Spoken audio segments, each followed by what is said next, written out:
नमस्कार दर्शकों, मैं हूं आपके साथ सिमरन तिरवार और आप देख रहे हैं अभय न्यूज का 26 जुलाई मंगलवार शाम का बुलेटिन। चलिए देखते हैं शहर की आज की कुछ बड़ी खबरें। इस बुलेटिन के प्रायोजक है आरके डेवलपर्स। शानदार घर खरीदें अब अपने बजट में।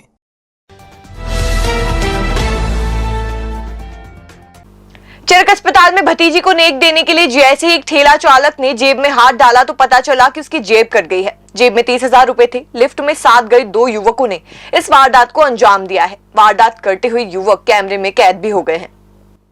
दरअसल आनंद नगर के रहने वाले राजेश जाटवा पिता मोतीलाल जाटवा पेशे से ठेला चालक है। उनके सावेर में रहने वाली भतीजी ऋतिका डिलीवरी के लिए चरक अस्पताल में 2nd फ्लोर पर भर्ती है। उससे मिलने जाने के लिए राजेश जाटवा लिफ्ट का इंतजार कर रहे थे। इसी दौरान दो युवक भी उनके पास आकर खड़े हो गए। शक्ल से बदमाश लग रहे इन युवकों ने बहुत ही सफाई से राजेश की जेब साफ कर दी। मंगलवार की दोपहर हुई इस घटना का पता राजेश को तब लगा जब उन्होंने भतीजी को नेक देने के लिए जेब में हाथ डाला। वह यह देखकर सन्न रह गए कि उनके 30,000 रुपए चोरी हो चुके हैं। यह राशि उन्होंने मकान की किस्त जमा करने और राशन खरीदने के लिए रखी थी। एक साथ इतनी बड़ी रकम चोरी होने से राजेश के हाथ पैर फूल गए और वह तत्काल कोतवाली थाने पहुंचे और रिपोर्ट दर्ज कराई। पुलिस ने चरक अस्पताल के सीसीटीवी फुटेज चेक किए तो इसमें दो युवक संदिग्ध हालत में दिखाई दिए हैं। पुलिस इस आधार पर युवकों का पता लगाने की कोशिश कर रही है। फिलहाल राजेश का आवेदन लेकर पुलिस ने रख लिया है। आइए राजेश जाटवा से ही जानते हैं पूरी वारदात के बारे में। आज सुबह चरक भवन की घटना है। मेरी भतीजी की डिलीवरी हुई, वो देखने गया था मैं, तो लिफ्ट का इंतजार कर रहे थे। दो बंदे आए, मेरी रेकिंग कर रहे थे, तो उसमें से मेरे बैंक की किस्त भरनी थी। मेरे को 30,000 रुपये थे मेरे पास। बंधन बैंक की किस्त भरनी थी, किराने का सामान लेना था। फिर वो उन्होंने मेरी जेब में से चुरा लिए उन्होंने मेरे पैसे। तो मेरे वो भतीजी को नेक के लिए देने को लगा, निकालने लगा तो जेब मेरे को मेरे को फिर आके वहाँ 100 नंबर लगाया। कोतवाली पुलिस ने कैमरा चैप्टर दिखलाया मेरे को। बहरहाल चरक अस्पताल में चोरी और जेब कटी का सिलसिला थमने का नाम नहीं ले रहा है। मरीज और उनके परिजनों का सामान चोरी होना तो आम बात हो गई है। कुछ दिन पहले ही पुलिस ने सिक्योरिटी एजेंसी के 2 कर्मचारियों को दबोचा था। सावन के महीने में श्री महाकालेश्वर मंदिर की व्यवस्थाएं बिगड़ती जा रही हैं। दूसरी सवारी में खराब बैरिकेडिंग के कारण बिगड़ी व्यवस्था से कलेक्टर खासे नाराज दिखाई दिए और मंदिर प्रशासक गणेश धाकड़ को उन्होंने साफ किया कि बैरिकेडिंग और टेंट के लिए वो खुद ठेकेदार तलाशें। दरअसल श्री महाकालेश्वर की तीसरी सवारी 1 अगस्त को है और 2 अगस्त को नाग पंचमी है। लगातार 2 पर्व होने से काफी भीड़ होने की संभावना है। माना जा रहा है कि तीसरी सवारी में कम से कम 3 लाख और नाग पंचमी पर 5 लाख श्रद्धालु आएंगे। इसके लिए पुख्ता व्यवस्था करना जरूरी है। इसलिए कलेक्टर आशीष सिंह और एसपी सत्येंद्र कुमार शुक्ल ने मंगलवार को व्यवस्थाओं का निरीक्षण किया। इसके मुताबिक यह व्यवस्था तय की गई है। नाग चंद्रेश्वर और श्री महाकालेश्वर के दर्शन की व्यवस्था अलग अलग रहेगी। दोनों के लिए पृथक पृथक लाइन लगाई जाएगी। भील धर्मशाला और शंकराचार्य चौराहा पर जूता स्टैंड बनाया जाएगा। सवारी मार्ग पर पीडब्ल्यूडी बैरिकेडिंग करेगा और किसी भी तरह की खामी होने पर विभाग के अधिकारी ही जिम्मेदार होंगे। मंदिर के भीतर की बैरिकेडिंग और टेंट की जिम्मेदारी प्रशासक की होगी। वह ठेकेदार तलाश कर समय सीमा में यह काम करवाएंगे। नरसिंह घाट से भील धर्मशाला तक जिगजैग बैरिकेडिंग रहेगी। नाग पंचमी वाले दिन भस्मारती में शामिल होने वाले श्रद्धालुओं को बेगम बाग वाले रास्ते से प्रवेश दिया जाएगा। देखिए, आगामी जो सावन का तीसरा सोमवार है और नाग पंचमी है, उसके लिए आज मेरे द्वारा सभी अधिकारियों के साथ दौरा किया गया और जैसा सावन के दूसरे सोमवार में श्रद्धालुओं की भीड़ देखने को मिली है, निश्चित रूप से आगामी सोमवार और मंगलवार को कम से कम 5 लाख लोग दर्शन के लिए आएंगे। इसके लिए हमारी सारी तैयारियां चल रही हैं और श्रद्धालुओं को अधिक संख्या को देखते हुए जो हमारी व्यवस्था इसमें कुछ परिवर्तन भी होगा। जो इंदौर से आने वाले लोग हैं उनसे मैं अपील करूंगा कि वो हरिफाटक ब्रिज से आते हुए कर्कराज मंदिर की पार्किंग तक आएँ और वहां से जो भील समाज की धर्मशाला है वहां से उनको बैरिकेडिंग में डाल के मंदिर के अंदर दर्शन के लिए ले जाया जाएगा। और जो लोग रतलाम बड़नगर दूसरी तरफ से आ रहे हैं, नागदा साइड से आ रहे हैं, उनके लिए जो कार्तिक मेला ग्राउंड है वहाँ पर पार्किंग करके नरसिंह घाट वाले ब्रिज से होके वो आएंगे, जिससे कि उनको वापस बैरिकेडिंग में लिया जाएगा। कुल मिला के हमारी तैयारियां 5-6 लाख श्रद्धालुओं के हिसाब से पूरी हो गई हैं। जो नया एरो ब्रिज है नाग चंदेश्वर मंदिर तक पहुंचाने के लिए वही बन के तैयार है, उसी के जरिए दर्शन कराए जाएंगे। और जो ऐतिहासिक भीड़ आने की संभावना है उसको पूरी सुविधा के साथ में, सुरक्षा के साथ में लोग दर्शन करेंगे। कोविड के बढ़ते संक्रमण के बीच इसकी रोकथाम के लिए प्रशासन ने वैक्सीनेशन का महाअभियान चलाने का फैसला किया है। बुधवार को पूरे जिले में महाअभियान चलेगा। इसमें 18 साल से अधिक उम्र वाले लोगों को बूस्टर डोज लगाया जाएगा। टीकाकरण महाअभियान सुबह 9 बजे से शुरू होगा। जिले में प्रिकॉशन डोज के लिए 54,000 का लक्ष्य रखा गया है। इसके लिए 476 टीकाकरण केंद्र बनाए गए हैं। शहर में 54 टीकाकरण केंद्र रहेंगे। इनमें से किसी भी केंद्र पर जाकर पात्र व्यक्ति टीका लगवा सकता है।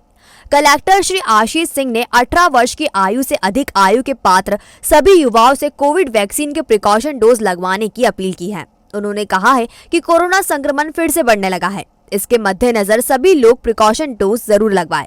प्रिकॉशन डोज लगाने से सभी लोगों की कोरोना से मुकाबले के लिए इम्यूनिटी और अधिक बढ़ जाएगी। जिला टीकाकरण अधिकारी डॉक्टर केसी परमार ने बताया कि उज्जैन शहर में Bhairavgarh community hall, Veer Savarkar Nagar, मोजमखेड़ी, Saraswati school पिपली नाका, कम्युनिटी हॉल, राधा मोहन की गली, संजीवनी खिलचीपुर, बापू नगर, विराट नगर, गायत्री नगर, अतिरिक्त विश्व बैंक कॉलोनी, गणेश नगर, इंदिरा नगर शासकीय school, Shiv Shakti Nagar, community hall Patel Nagar, Meena धर्मशाला, नामदारपुरा, नयापुरा 2, साकड़िया सुल्तान, जिवाजीगंज 1 व 2, पूनमचंद का भट्टा, अजाबस्ती भेरू नाला, हम्मालवाड़ी 1 व 2, community hall Anantpeth, Sanjeevani hospital, Juna Somwariya, charitable hospital, Geeta colony gurudwara, Sondhiya Rajput Dharamshala Jiwajiganj, Kumawat Dharamshala Avantipura, state bank Budhwariya, community hall fish market Chhatri Chowk, हीरा मिल की चाल, कैंसर यूनिट हॉस्पिटल फाजलपुरा, छतरी चौक, मिर्ची नाला, सोनी धर्मशाला छतरी चौक, पांदरीबा, कालिदास स्कूल, तिलक स्मृति धर्मशाला, सेठी बिल्डिंग फ्रीगंज, महामना औदिच्य धर्मशाला, यूनानी दवाखाना लोहे का पुल, railway platform number 1, railway hospital, Rami Mali Dharamshala, शासकीय स्कूल हरिफाटक ब्रिज, बेगमबाग मकबरा 2, संजीवनी हॉस्पिटल कोट मोहल्ला, नलिया बाखल चारधाम मंदिर, जयसिंहपुरा, आदर्श राजीव नगर, पुरवैया समाज धर्मशाला, शासकीय उत्कृष्ट स्कूल, संजीवनी हॉस्पिटल प्रकाश नगर, दवा बाजार, community hall Vishnupura, Jal Seva Niketan, Valmiki community hall Madhav Nagar, zone 5 Desai Nagar, Pawasa, saint Thomas school, girls middle school Pawasa, community hall Vidyanagar, ITI girls college, Saharsh hospital, Nipun Manglik Parisar, ITI boys college, civil hospital Madhavnagar, GDC college, JK nursing home, community hall Vidyanagar, Shastri Nagar community hall, Ravidas Dharamshala, model school Mitranagar, Prajapat Dharamshala Mitranagar, Anand Bhavan Vaidnagar, Pushpa mission hospital, पानी की टंकी Rishinagar, Cosmos mall, polytechnic college, Damdameshwar Mahadev Mandir, Sanjeevani hospital Damdama, police line hospital team 1 व 2, नेहरू नगर, पंचायती राज मुद्रणालय को केंद्र बनाया गया है। भविष्य की चिंता छोड़ो, पंडित गोविंद गुरु से नाता जोड़ो। ना कोई पैसा ना कोई फीस, बस लीजिए गुरु जी का आशीष। आज ही जाने अपनी हर समस्या का समाधान। संपर्क करें 9827030415 या 9302230415। हमारा पता 8 अलगदाम कॉलोनी, सावे रोड, उज्जैन।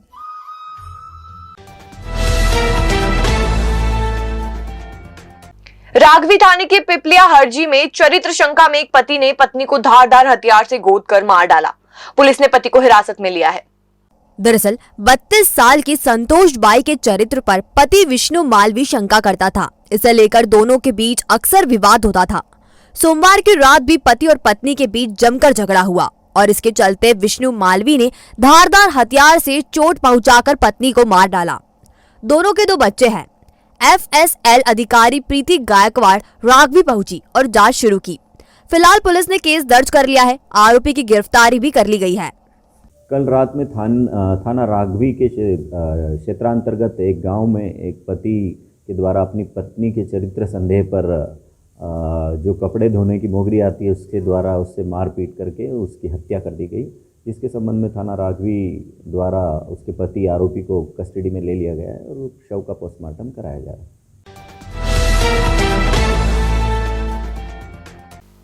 मतदाता सूची में अब साल में 4 बार नाम जुड़वाए जा सकेंगे। अब तक साल में 3 बार नाम जुड़वाने की व्यवस्था थी। नए आदेश के मुताबिक अब 1 जनवरी, 1 अप्रैल, 1 जुलाई एवं 1 अक्टूबर को 18 वर्ष की आयु पूरी करने वाले आवेदक अपना नाम जुड़वा सकेंगे। अब तक 1 अप्रैल, 1 जुलाई और 1 अक्टूबर वालों को ही नाम जुड़वाने की पात्रता थी। मुख्य निर्वाचन पदाधिकारी अनुपम राजन ने प्रशासन अकादमी भोपाल में उप जिला निर्वाचन अधिकारियों के प्रशिक्षण कार्यक्रम में यह जानकारी दी। भारत निर्वाचन आयोग 1 अगस्त 2022 से नाम जुड़वाने की प्रक्रिया प्रदेश में प्रारंभ करने जा रहा है। इस बार इसे आधार कार्ड से जोड़ा गया है। आधार कार्ड नहीं होने की स्थिति में 11 दस्तावेजों में से कोई भी दस्तावेज प्रस्तुत किया जा सकेगा। नाम जोड़ने, हटाने, नाम में संशोधन करने एवं एक स्थान से दूसरे स्थान पर नाम का स्थानांतरण करने वाले फॉर्मों में भी संशोधन किया गया है। नवीन मतदाता के लिए प्रारूप 6, आधार संग्रहण के लिए प्रारूप 6ख, किसी निर्वाचक का नाम हटाने अथवा जोड़ने के लिए प्रारूप 7 एवं एपिक कार्ड बदलने, दिव्यांगजन चिन्हांकित करने, निवास स्थानांतरण तथा एक से अन्य विधानसभा में नाम स्थानांतरण के लिए प्रारूप 8 निर्धारित किया है। भले ही आषाढ़ के बाद सावन जमकर बरस रहा हो, लेकिन पिछले साल की तुलना में अभी भी जिले में 35 मिलीमीटर कम बारिश हुई है। जिले में अभी तक औसत 445.1 मिलीमीटर वर्षा दर्ज की गई है, जबकि पिछले साल इसी अवधि में 480 मिलीमीटर बारिश हुई थी। पिछले 24 घंटे में औसत 18.2 मिलीमीटर बारिश हुई है। अच्छी बात यह है कि पिछले 24 घंटे के दौरान सारी तहसीलों में पानी बरसा है। उज्जैन तहसील में 9, घटिया में 27, खाचरोद में 20, नागदा में 18, बड़नगर में 9, महिदपुर में 46, झारडा में 6, तराना में 8 मिलीमीटर एवं माकड़ोन में 21 मिलीमीटर वर्षा दर्ज की गई है। इस साल उज्जैन तहसील में 481, घटिया में 515, खाचरोद में 383, महिदपुर में 463, झारडा में 343, तराना में 493 एवं माकड़ोन तहसील में 375 मिलीमीटर बारिश हुई है। पिछले साल इस अवधि में उज्जैन तहसील में 329, घटिया में 510, खाचरोद में 554, नागदा में 510, बड़नगर में 505, महिदपुर में 597, झारडा में 602 एवं तराना में 333 मिलीमीटर वर्षा हुई थी। और अब खबरें दे दनादन। जिले में नशा मुक्ति को लेकर अभियान चलाया जाएगा। नशीले पदार्थ, शराब एवं तंबाकू सेवन के दुष्परिणामों में आम जन को जागरूक करने के लिए जिला स्तरीय समिति एवं अनुभाग स्तर पर एसडीएम राजस्व की अध्यक्षता में इसके लिए समिति गठित की गई है। नगर पालिका निगम उज्जैन के महापौर और पार्षद अभ्यर्थियों को चुनावी खर्च का ब्यौरा देने के लिए प्रशिक्षण शुक्रवार को दोपहर 2 से 4 के बीच बृहस्पति भवन में होगा। शासकीय धन्वंतरी आयुर्वेद चिकित्सा महाविद्यालय में शिशु एवं बाल रोग विभाग के अंतर्गत पुष्य नक्षत्र यानी 28 जुलाई को 10 वर्ष तक के बच्चों को स्वर्ण प्राशन कराया जाएगा। इसका रजिस्ट्रेशन शुल्क 50 रुपए होगा। अखिल भारतीय ग्राहक पंचायत ने ऑटो रिक्शा संचालकों की मनमानी के विरोध में आरटीओ को ज्ञापन सौंपकर कार्रवाई की मांग की है। इसके मुताबिक ऑटो में मीटर चालू कराए जाने चाहिए। रेलवे स्टेशन के दोनों तरफ प्रीपेड बूथ होने चाहिए। सारे ऑटो में रूट वार वेट लिस्ट होना चाहिए। यात्रियों को धोखाधड़ी से बचाने के लिए आरटीओ को हेल्पलाइन नंबर जारी करना चाहिए। पंचायत के सचिव नितिन बिजापारी ने ज्ञापन सौंपकर कार्रवाई की मांग की है। सीएम शिवराज सिंह चौहान और भाजपा के बड़े नेताओं से भोपाल में नव निर्वाचित महापौर मुकेश टिटवाल ने मुलाकात की। उन्होंने पद ग्रहण समारोह में शामिल होने का अनुरोध सीएम से किया। सीएम ने इस पर अपनी स्वीकृति दे दी है। वह शपथ ग्रहण समारोह में शामिल हो सकते हैं। आजादी के अमृत उत्सव के तहत सेंट्रल जेल भैरवगढ़ में पौधारोपण किया गया। बाल योगी उमेश नाथ ने कहा कि जेल अधीक्षक उषा राज भारत के प्रधानमंत्री नरेंद्र मोदी का सपना साकार करने में पीछे नहीं है। अधीक्षक जेल में साफ सफाई पर विशेष ध्यान दे रही है। इस दौरान जेल में कई किस्म के पौधों का रोपण किया गया। शहर को भिखारी मुक्त करने के लिए सर्वे शुरू हो गया है। नगर निगम एक एजेंसी के माध्यम से यह काम करवा रहा है। काम पूरा होते ही भिखारियों की अन्यत्र बसाहट पर विचार किया जाएगा। आइए कलेक्टर आशीष सिंह से जानते हैं सर्वे के बारे में। देखिए, भिक्षावृत्ति अभियान जो से मुक्ति का जो अभियान चल रहा है, उसका जो पहला चरण है सर्वे का कार्य, वो सर्वे का काम हमारा चालू हो गया है और उसके लिए नगर निगम की तरफ से एक संस्था को भी हायर किया गया है, जिसके थ्रू हमारा कार्य जो है वो चलेगा। बहुत जल्दी सर्वे कंप्लीट कराया जाएगा, उसके बाद आगे की रणनीति बनाई जाएगी।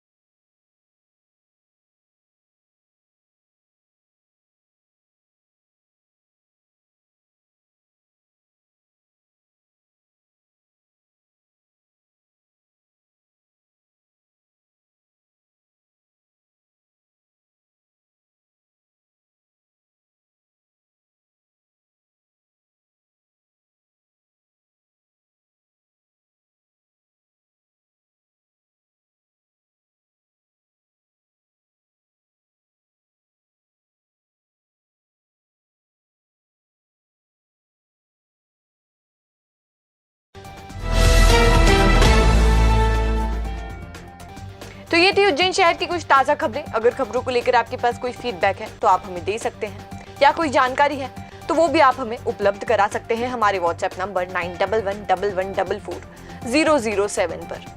कल फिर मिलेंगे इसी समय। नमस्कार।